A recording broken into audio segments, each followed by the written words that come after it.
Let's just get right into it. The mRNA vaccines. I mean, what an incredible achievement, right? Truly one of the greatest scientific feats of our time, developed at a speed nobody thought was possible. But here's the paradox we're going to explore.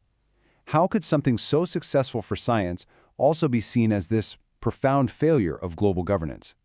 To get our heads around this, we're going to lean on a very, very old story.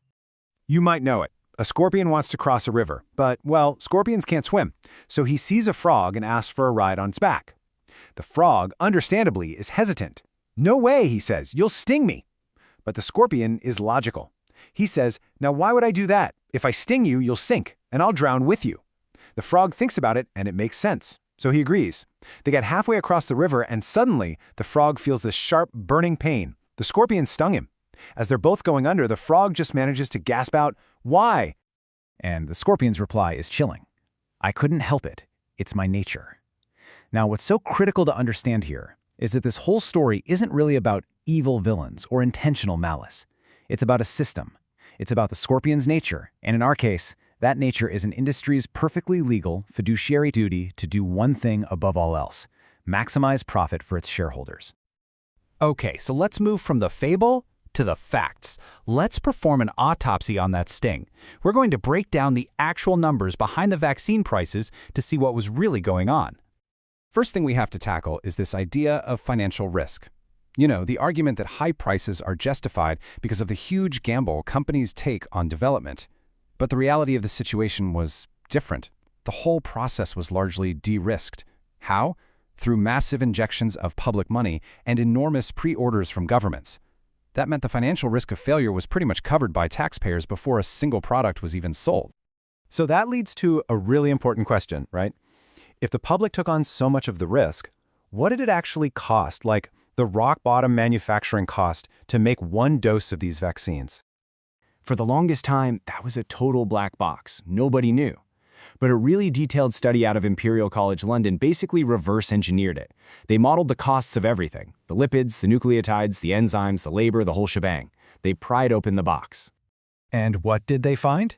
The estimated cost to produce one dose of the Pfizer-BioNTech vaccine was $1.18.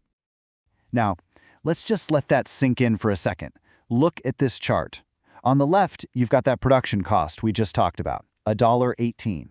And on the right, the average price that governments in the US and the EU were paying, $19.50. I mean, that gap is it's huge.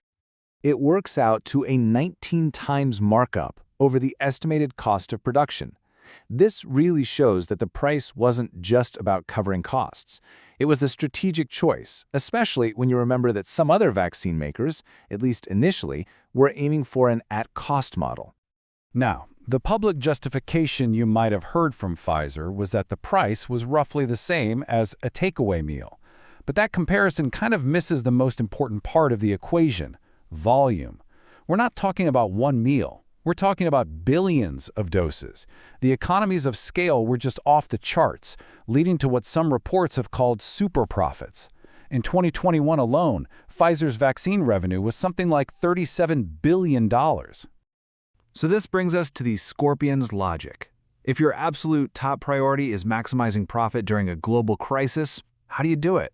Well, the strategy seems to boil down to three things: priority, secrecy, and control.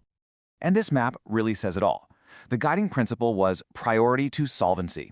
Think about it. If you have a limited supply of a life-saving product, the most profitable thing to do is sell it to the highest bidders first.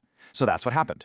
The first waves of vaccines went to the wealthiest countries who could pay premium prices, while many other parts of the world had to wait. It was just the scorpion being the scorpion. And to maintain that control, two key tools were used. First, what you could call a wall of secrecy. The contracts signed with governments were kept under wraps, with huge sections blacked out. We're talking prices, delivery schedules, liability clauses, all hidden from the public. And second, a lock-on knowledge. By tightly holding on to the intellectual property, it prevented other manufacturers in other regions from making their own vaccines.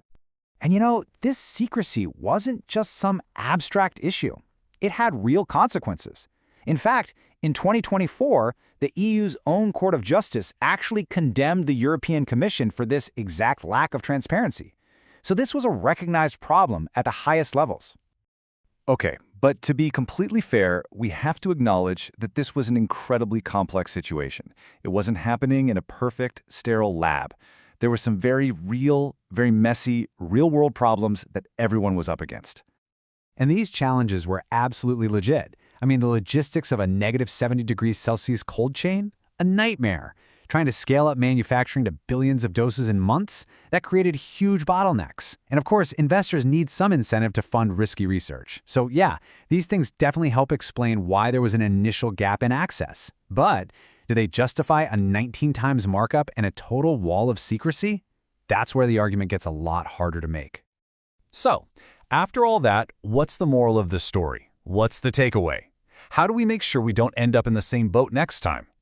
Let's get into the final part of this and look at how we might change the rules of the game. You know, what's kind of shocking is that none of this is actually new. It feels like we have this collective amnesia. During the HIV/AIDS crisis, it took years and millions of lives lost before affordable generic drugs got to the places that needed them most. With H1N1, we saw the same pattern of secret contracts with rich countries getting first priority. We have seen this movie before. And the lesson from all that history is crystal clear. Relying on the goodwill and charity of companies or wealthy nations, it's just not a strategy. It doesn't work. If you want a different result, you need to apply real structural pressure. You have to change the system itself. So what would that look like? Well, a lot of the analysis has boiled it down to two main prescriptions for the future. The first is something called conditionality, and the second is decentralized autonomy. Let's quickly break those down. First up, conditionality. The idea is actually really simple. No more blank checks. If public money, taxpayer money, is going to be used to de-risk the research and remove the financial gamble for companies, then that money has to come with strings attached. Conditions like mandatory transparency on pricing, caps on profit margins, and ironclad guarantees for global access. Basically, if the public pays to get the project off the ground, the public gets to help set the rules. The second big idea is decentralized autonomy. This is all about not putting all our eggs in one basket. It means we need to proactively invest in building up manufacturing hubs in different regions all over the world.